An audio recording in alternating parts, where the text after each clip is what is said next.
Mit euch ist Anna, ohne Darcy. Und jetzt wird es darum gehen, wie entspanne ich mich nach dem langen Übetag oder einem anstrengenden Tag, wo ich viel Cello tragen musste und dann zur Probe und spielen und dann wieder Cello tragen. Und dann zwischendurch am Cello sitzen in einer ganz bestimmten Position. Und wie kriegen wir jetzt unseren Körper wieder, so dass es halt normal beweglich ist und fühlt sich gut an. Ich zeige meine persönlichen Übungen und die muss man nicht genauso nachmachen, man kann es aber probieren, weil das tut wirklich gut. Also als erstes, es gibt keine bestimmte Reihenfolge, aber trotzdem kann man so mit klein anfangen. Erstmal einfach die Hände so nach vorne, wie es geht, und ganz leicht versuchen mit dem Dings so zu drücken, damit man sie ein bisschen wieder locker bekommt. Dann kann man die Hände kurz hängen lassen und sich vorstellen, dass warme Wasser durch die Gelenke fließt und dann von Fingern tropft. Das ist ganz angenehm. Was noch mit Händen zu tun ist, wenn man geht, einfach so hier beugen und die Hände einfach fallen lassen. So. Und wenn man geht, dann ist es so angenehm gefühlt. Aber man soll das nicht ständig in der Straße machen, weil es sieht ziemlich komisch aus. Aber manchmal ist das so richtig, so nach Hause zu laufen. So, jetzt kommen wir zu größeren Körperteilen. Zum Beispiel einfach runterbeugen und auch sich fallen lassen nach unten, so dass es ein bisschen zieht hier. Meine nächsten Übungen sind vielleicht ein bisschen speziell. Also ein bisschen schwere Dings nehmen. Es kann eine kleine Stuhl sein, es kann eine Couch sein. Hauptsache, dass es stabil ist und nicht verrutscht. Und man geht ganz langsam so runter zum Fuß und dann versucht auch das Ganze zu befreien hier, weil man gesessen ist den ganzen Tag. So, und dann mal zum anderen Fuß auch. Das sind jetzt richtig Dehnübungen natürlich, ein bisschen aus Gymnastikbereich. Dann kann man ein bisschen, wenn man das schafft, so, man kann auch versuchen, ein bisschen hier so alles zu dehnen und richtig, dass es halt in Bewegung kommt. Natürlich bei jedem ist das eigene Limit, wie viel es geht, aber ein bisschen zu dehnen ist trotzdem schön. Dann kann man, ja okay, das bitte ich euch jetzt nicht nachzumachen, aber das mag ich sehr gerne. So ein bisschen komplett Spagat.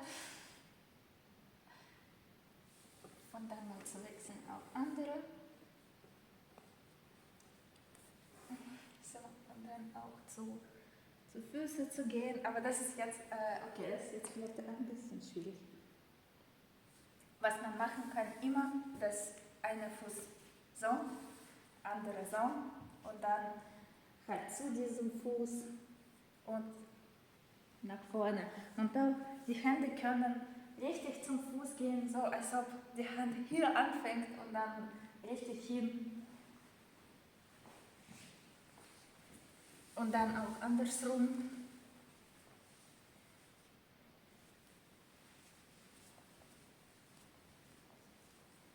Immer schön vorsichtig, damit nichts so richtig wehtut. Es muss ein bisschen ziehen, aber nicht wegtun. Dann, was ich auch sehr gerne mag, ist mit dem Rücken, dass wenn man so ein bisschen runter mit dem Bauch und dann. Das kann man auch ein paar Mal machen und mit Ausatmen dehnen und dann kurz einatmen, so tief wie möglich, und beim Ausatmen noch ein bisschen nach hinten. Und wieder tief atmen und dann wieder ausatmen, noch ein bisschen nach hinten und so. Bis so viel, wie man halt möchte. Dann, was ich auch sehr gerne verwende, ist dieser Teil des Fußes ein bisschen dehnen, weil die ist auch immer in dieser Position und man merkt nicht, wie verkrampft manchmal das ist, wenn man sich hinsetzt und so ganz vorsichtig das nach oben ziehen. Manchmal kommt ein bisschen Krampf von innen im Fuß, aber das macht nichts. In ein paar Tagen gewöhnt man sich drauf. Und anderer Fuß auch. Was kann man noch machen? Mit Knien natürlich. Man kann verschiedene Sachen machen. Man kann diesen Fuß so zum Beispiel und auch versuchen, die andere dazu zu nehmen und das ein bisschen alles zu dehnen. Und auch andersrum. Immer schön vorsichtig. Und nach vorne, wieder so wie im Stehen. Und einmal die Füße.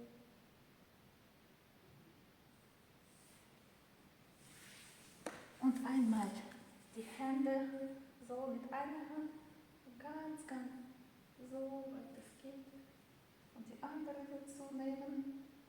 Muss man nicht zu viel machen. Wenn das auch so ist, ist das trotzdem gut.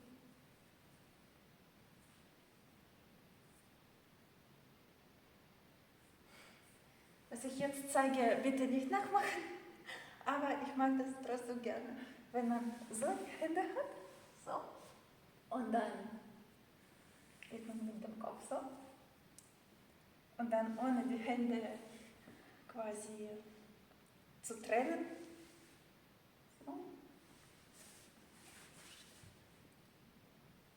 Kopf, zack, und zack. Aber das vielleicht nicht unbedingt nachmachen. Da müssen schon sehr gut und gelenkig sein, die Hände. Okay, mit euch war Anna und Darcy. Und wenn ihr Fragen dazu habt oder vielleicht habt ihr eure Übungen, schreibt gerne in die Kommentare, ich werde mich freuen. Viel Spaß!